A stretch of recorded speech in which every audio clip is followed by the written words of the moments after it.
Hello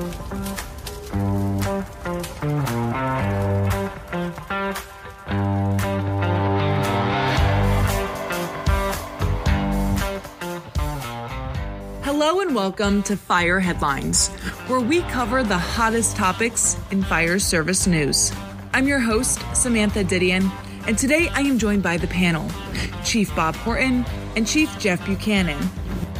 Our discussion this week is about a case from Colorado where two paramedics were found guilty in the death of Elijah McClain. This case is from 2019 when McClain was stopped by police, detained, put in a chokehold, and the paramedics on scene injected him with a powerful sedative. Bob, can you help walk us through some of the nuts and bolts of this case to the best of your knowledge? Sure, Samantha. Thank you very much for that lead in. And, the fire service, the country at large is talking about this case. Very appropriate that we address it here on Fire Headlines. And there's so much to really unpack. Let me lead in by saying two things I'm not going to do. I'm not going to give a legal analysis because I'm not a lawyer and I don't know. In terms of the implications of what is homicide or what isn't. So I'm not going to get into that for sure. And certainly not going to take it through the lens of the medical necessity. I'm going to talk about some experience as a paramedic and how I've thought about different cases, but I don't know the specifics of that. And I just want to lead in with limitations is I don't know the facts of the case. I've read only what I was able to access on the news and various news stories and take that for what it's worth in the news. But I do want to uncouple the situation because the situation that occurred in Colorado is not unlike others that happen across the streets in the entire United States. And I do want to pull the case apart a little bit. What appears, or at least is being suggested in the articles that I'm reading, is that Elijah was under detainment by law enforcement. Communication was occurring between law enforcement and the paramedics, which led to a treatment modality by these paramedics on Elijah, which included a sedation for excited delirium is what they were calling it. And the subsequent consequences, as I read from the coroner's report, suggested that the ketamine administration for sedation led to the death of Elijah. Jeff, is that your kind of take on it? Or did you pulling it apart, what you understood to be kind of the factual basis? Is that kind of how you understood it? Exactly the way I'm understanding it. We're tracking. It seems that, from like the timeline, Samantha, as I understood it, is, charges weren't brought after this had happened. It'd been like some time, and that there was some public pressure seemingly in Colorado that something needed to be done, that 5 public servants were then later charged. And what I pulled out of one of these articles that I have a lot of curiosity about, so I can't speak intelligently to the facts again of this. But my curiosity is that the coroner, the medical examiner, kind of later implied something that led to these charges. And I want to speak as a experienced juror in a medical malpractice case that led to death. Like, that's my expertise of the legal system, as I was on a jury for a medical malpractice case, which is an exciting experience. So I'm thinking about this like as a juror, what evidence would need to be presented to me to reach this verdict.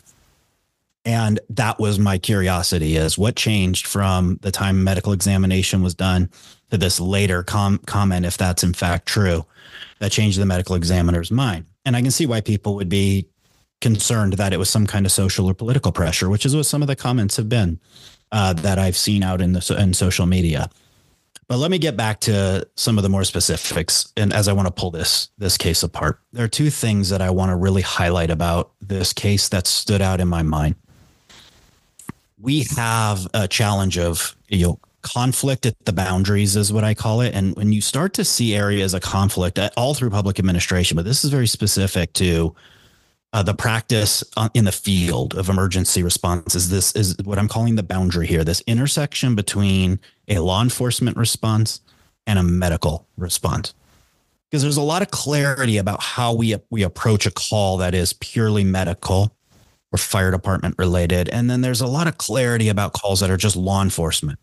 But these calls that intersect at the boundaries becomes a little bit of a challenge. And if you read some of the comments in the articles from the fire chief who addressed this publicly, and I thought he did so well, but spoke to this idea in their protocols about kind of who's in charge, Jeff. And you can remember, a long debates over years, probably unsettled about who's in charge of a particular incident at a particularly given time. Now, let's accept for a second that this is excited delirium. I don't know that it is, but let's just assume for a second, or any case, that's an excited delirium patient. That is, an opportunity for this element of conflict. An excited delirium is, somebody is in this sort of catatonic extreme state, unconscious to their own awareness, extreme strength. And you read some of that in the testimony not the testimony, but the articles that are covering what the paramedics were suggesting in their own defense is these were signs and symptoms we were experiencing, which led us to the protocol that said that ketamine would be an appropriate drug of choice. I had just left the field as a paramedic when ketamine came into our formulary. So I wasn't, I'm not well up on ketamine and its administration, although I understand the intent of a sedation, a sedative drug for somebody who's in that state. And these paramedics tried to make that case in front of this jury about not only is the lives at risk of the paramedics and or the law enforcement officers who are trying to manage this person, their life is at their own risk because they're really in a state of without being in control. That's different than somebody who is just enraged and fighting law enforcement. That's different. But there are similarities in how they may present, and that's what's difficult to tease out, and why it's got a lot of firefighters and paramedics concerned about split second decision making and how and when to start to treat patients who are at this boundary between a law enforcement risk and a medical one, and how we manage that going forward. So number one, conflict at the boundary, and how we manage that leads me to kind of point number two that I wanted to pull apart and hear Jeff's thoughts on this is we know that our decisions can be biased, and I'm using biased in the decision-making context, by information that primes our thinking. I was a paramedic preceptor for a number of years. Just about every paramedic that came out of school and was under my watch as a preceptor fell victim to this exact same priming effect. And this was coming through the dispatch center. So dispatch center, they process the information, a call gets coded as something and gets dispatched out to the crew. And then there's run notes. And a new paramedic undoubtedly reads these run notes and forms an image and a picture of what the scene is like and what the situation is when they arrive on scene. Let's assume for a second the information is a diabetic emergency. And when that paramedic shows up on scene, they are laser focused on a diabetic problem, only to find out later through assessment that it may not in fact be a diabetic problem at all. And so many times that new paramedic is so focused on diabetic emergencies, they miss everything else that it could be. And part of my job as the preceptor was to get them to zoom out and say, all right, you've got a sense of some of these objective facts. You have a person who's 65. The person's female. This is information is reported through the dispatch center. There's an altered level of consciousness. You start running differential diagnosis by doing your further objective tests. I won't get into much more detail on it. The point that I'm making is it could be many things besides what it is that it came in dispatched as, and undoubtedly new paramedics zoomed in on what they were told by the dispatch centers. This is the problem. There's good research out that suggests the priming effects on the law enforcement side to be prevalent.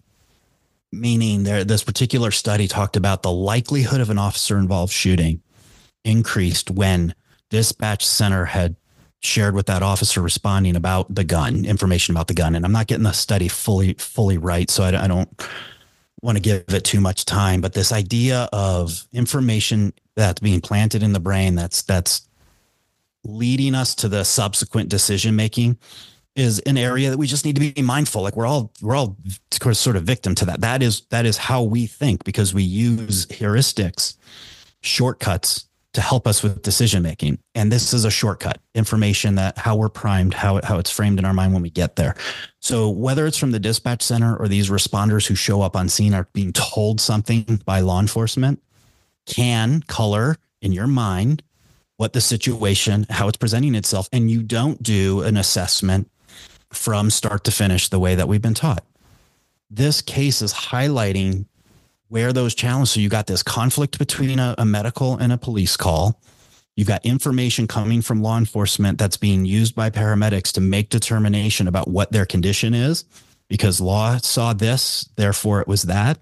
And there was even some information that they think they could have used, the paramedics in the articles I read, that law enforcement didn't give them, like a chokehold prior to their arrival. That may have been something to alter their level of consciousness. So I'm just kind of trying to pull apart, what do we know about a typical call that the paramedics would arrive on scene with law enforcement engaging a suspect, because that's how we are. That's what they are when we arrive on scene, because law enforcement has made that clear to us. And then how do we assess that patient going forward with as much clarity as we possibly can? That's what I see happening here. Well, let me leave it at that. Let's hear from Jeff for a minute, and then I'll share some other. Well, first of all, I love the way you're framing this, Bob, because that's a truism that I don't know that the general public really understands. We have this great relationship with the law enforcement, but there are intersections that are ambiguous at best. And it takes me back to an experience that I had. This was on a criminal scene. As a paramedic, we are called in to pronounce people dead, right? That's one of the things that we do. And we have certain assessments that we have to do in order to come to that conclusion. Well, in this particular case, the police officers had already roped off the scene. They were pointing to what they believed to be the decedent, and they wanted me to come in and rubber stamp it. I said, "No, bro, that ain't happening. I have to go in there and evaluate and assess." I'm not saying that the conclusion of the police officer was way off kilter, but I certainly wasn't comfortable with it. And what that wound up being is I did not go into their criminal scene.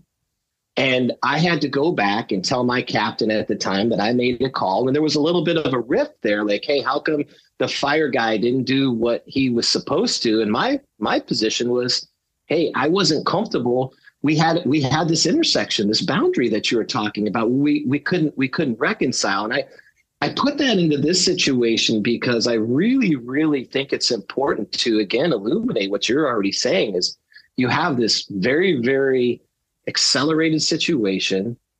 There are your law enforcement counterparts. There's great synergy between law enforcement and fire and first responders across the country. And one of the missions I know for me as a paramedic is I want to help out my brothers and sisters in law enforcement and help make the situation better. So you have all these external pressures that are there where it gets right at the meat of what you're talking about, Bob, where these mental shortcuts. Hey, if I see this, then that. Well, if you see a situation where law enforcement is painting this picture of, in this case, excited delirium, well, maybe you could rush to judgment. And I'm not saying that this is, right or wrong. And I'm certainly not going to armchair quarterback the legal system in this case either. But just know that, wow, this is not a simple situation. And it happens over and over and over again for firefighters because they are entrusted to do so much. They're medically trained in a variety of different areas. And to bring that tool to the table and apply it at the right time when the stakes are that high is not an easy job. And when you see your law enforcement in a struggle where you have to draw a conclusion based on an evaluation that you might not be able to do in a normal settings, simply put, it's super difficult.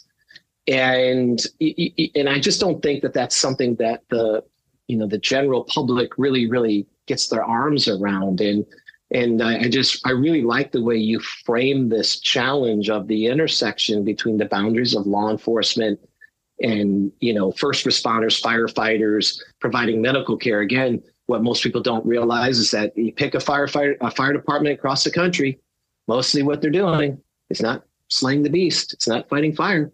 It's providing some level of medical support. in a multitude of different ways. And this is just one of those ways. And it just, as I sit back and I think about, okay, what would this change for me as a paramedic? And I'm not sure it would change much. I think you have to be conscientious and stay on top of your training. I think you have to be intentional in wanting to be competent and being good at what you do. And you have to accept certain risks from A to Z, that some of the decisions that you make could be tested. I think that what would be a mistake for me as a paramedic is to completely re-examine the way I treated patients and completely get away from my training in order to avoid a situation like this, because I think it could work just in an opposite way, right? Now, all of a sudden, you could be putting yourself in jeopardy for inaction and not action. So I hope that this doesn't have a sweeping change across the fire service, that the message that resonates is that, okay, I got to be intentional every day when I come in. I got to stay on top of protocol changes. I got to do what's in the best care of the patient. And I'm not saying, I'll make this really emphatic, I am not saying that these individuals didn't do that. They believed they were doing that. And I think that you have to do things in your mind that are in the best interest of the patient. They're within protocols. And again, stay on top of all those things. And I think that would be how I would move forward. But again, you and I, as we give our experiences and our thoughts on articles like this, it easy for me to say, I am not out in the streets, and someone can be like, yeah, whatever, dude, you're a fire chief and it's been a while. And I can completely lean into that and capitulate to that. Again, I'm just trying to think through it now. What would I do and how would it change me as a practitioner? And I would hope it wouldn't change much. I would still want to be intentional and still caring for the patient, and just know that sometimes some things can go wrong. And hopefully this will be one of very few in the millions and millions of calls that firefighters run each and every day. Yeah, Jeff, I agree with what you're saying. And maybe it's because of the name firefighter, but I often forget how medical focused the job of a firefighter truly is. Before this article, I had no idea a firefighter could sedate someone, regardless of a paramedic or EMT license. And I realize now that's a silly thing to say, but it was my first thought as someone from the general public. But I wanted to ask, other than first responders second-guessing their split-second judgment, what do you guys believe the domino effect of this may be? When it reaches this level of public discourse, you have scrutiny over every piece of the process. And law enforcement has been in these public crosshairs for a number of years, for a long time. And that we saw really taking off body cams and transparency and how calls are being managed. And there was this idea of a catastrophic effect to law enforcement. And I can't speak for the changes of it. It sure didn't seem catastrophic to me. Certainly added this element of transparency that was both good for public trust in law enforcement, as well as helping support the split-second decisions that law enforcement officers have to make. General President Ed Kelly of the IAFF was quoted in one of the articles by CBS News on this story, really criticized the criminalization of split-second medical decisions. And he says, sets a dangerous, chilling precedent for pre-hospital care in our country. There are far-reaching consequences. He'll address at a later time, accuses this of being politics that's driving prosecution, which it may or may not be. I'm not sure.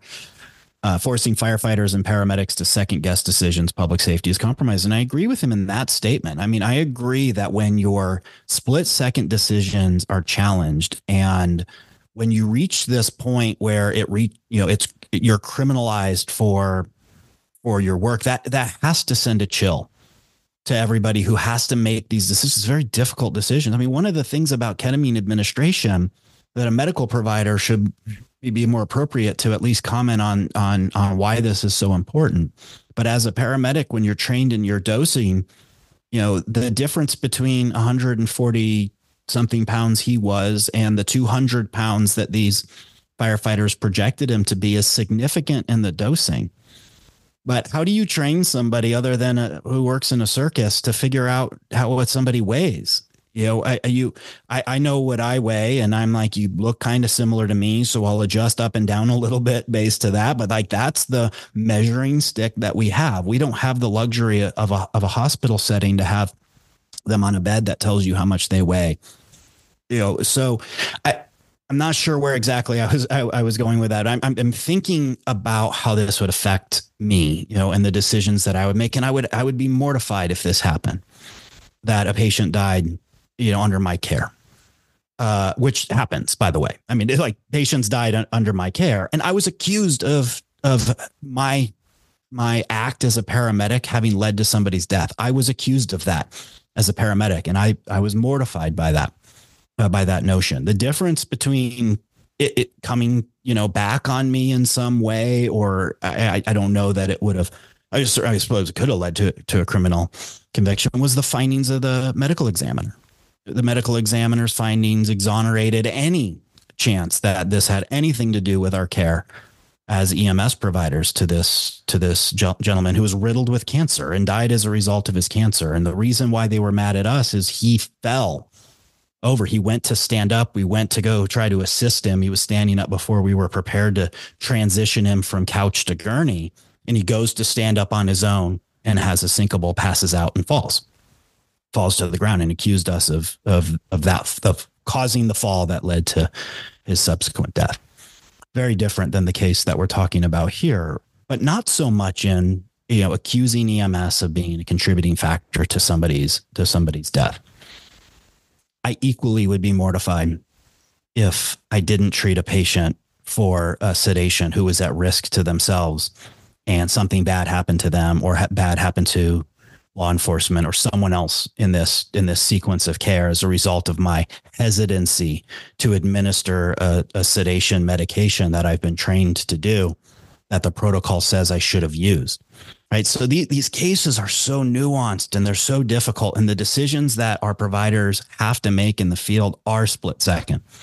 I've reflected on this a lot over the last 10 years as every law enforcement, involved shooting gets scrutinized to the every detail. You have a nanosecond as a police officer to decide to shoot or not. More often than not, the bad person has already decided whether they were going to shoot at you. But you have to take in all this information and control your blood pressure and your breathing and decide in a nanosecond of whether shooting someone's appropriate or not. And that decision will be scrutinized for years and years and years. And in the court of public opinion, in some cases, you were wrong from Jump Street. You have to prove your own defense. Not necessarily in the legal system, but in the court of public opinion. This is now the second national case that's been at this intersection of a law enforcement call and a medical call. The other one was the Memphis firefighters, you might remember, who were terminated. They weren't charged criminally, but they were terminated for failure to render care to Tyree Nichols in that case. Another case of this intersection between communication between law enforcement and paramedics that may affect the judgment of the paramedic in their treatment. Imagine for a second, Samantha, you have this ability, you're a paramedic and you can do sedation, and these law enforcement officers are wrestling somebody to the ground. They're there already because it came in as a law call. They called for medical because they needed help. You're showing up later. You're watching this unfold in front of you, and a law enforcement officer is telling you, like, sedate them, whatever it is that they might be saying. Like, how does that affect your relationship with law enforcement, your decisions as a paramedic, whether you should or shouldn't do it? So I think if what needs to come out of this is we take another look and we recognize this tension that's occurring between a law enforcement and a medical call, and we train better together. We have this conversation about what does it look like when this situation happens? How do we have conversation between, police and paramedics and understand each other's profession a little bit better? The conflict is predictable at the boundaries, in my opinion. That's my theory. And we should be putting extra attention to that. Training in the fire service, probably a topic in and of itself. I'm very worried about the erosion of quality of training that's occurring, particularly in busier fire departments. Not suggesting that had something to do with this going on here, but I'm just telling you, we ripped through some training, some continuing education hours when I was a paramedic. We weren't as busy as in some cases we are now. What does that look like? That probably is worthy of an examination. And the chief from Aurora put out what I thought was a good statement that really spoke to things that are being evaluated as a fire department, which we should be doing. And we, in many cases, are doing. It's just not public. But maybe that's the difference, too. Maybe we need to be more open and transparent with the community because, again, second national case involving this case of criminal action against firefighter paramedics, and in Memphis, terminated from their job for a failure to act. I mean, the increase in scrutiny to the type of work we do, particularly at this intersection, is going to increase. So we need to be ahead of the game on it. I want to jump in here too and offer a couple of standpoints. Your question, Samantha, is what do you think is going to happen as a result of this? And I agree with Bob. I think training is something. Although it is difficult, it's yet another thing for firefighters to do. The chances are probably great that more training could at least assist in the situation. And then you can get to that point of, does it impact policy? Should there be a change in policy in these types of situation, whether it be for delirium or for other types of medical conditions that are in and around when you have this intersection of law enforcement and firefighters. And frankly, the result of that further examination could be, you know what, actually the policies are sound. This is potentially a one-off, which this is where I'll bring into, and Bob brought this up in the beginning of the segment. He talked about heuristics, these shortcuts that we have, right? That, your dome, your brain only has so much, we only have so much capacity. So we come up with these ways to get to a conclusion even quicker so we can make our decisions and then move on. Well, there's something called the availability heuristic where, you think about this high profile case and the one that you mentioned in Memphis and wow, should I change? I'm a paramedic. I'm going to operate differently now because of these two cases. Well, but wait a second, maybe, and this is an anecdote, but I'm going to throw it out there. There's probably hundreds of thousands, if not millions and millions of these cases where there's an intersection with law enforcement and fire response, and they don't end in something like this. So are we rushing to change our behaviors based on two, yes, high profile, and yes, in this political environment that we're in, but does it mean that we should change? And I'm going to submit, maybe not. And that's where I think that if you maintain as a professional, and again, easy for me to say, and I can totally appreciate it, armchair, I'm just trying to think about myself. What would I do? I'm not sure that I would do anything different. I'm not sure I would do anything different.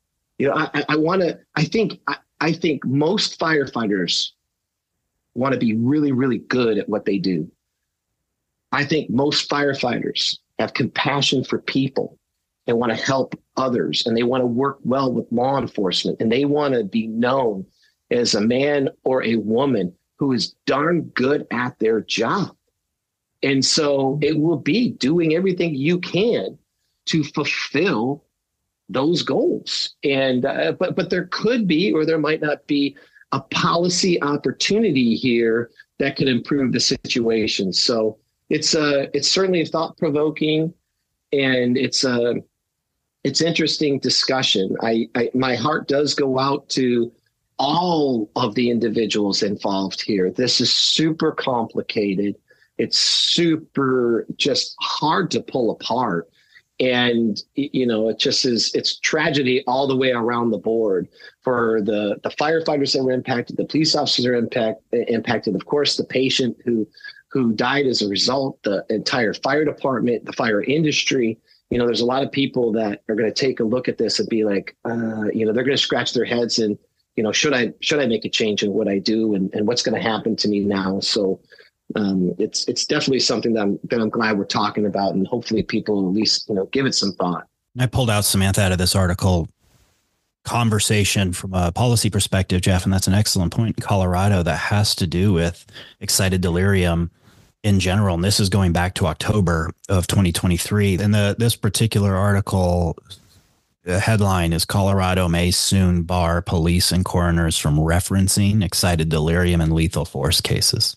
So they're questioning this diagnosis of excited delirium and death cases. I mean, so it's being discussed at a policy level in Colorado, and this just kind of adds another Colorado experience. But let me make a point.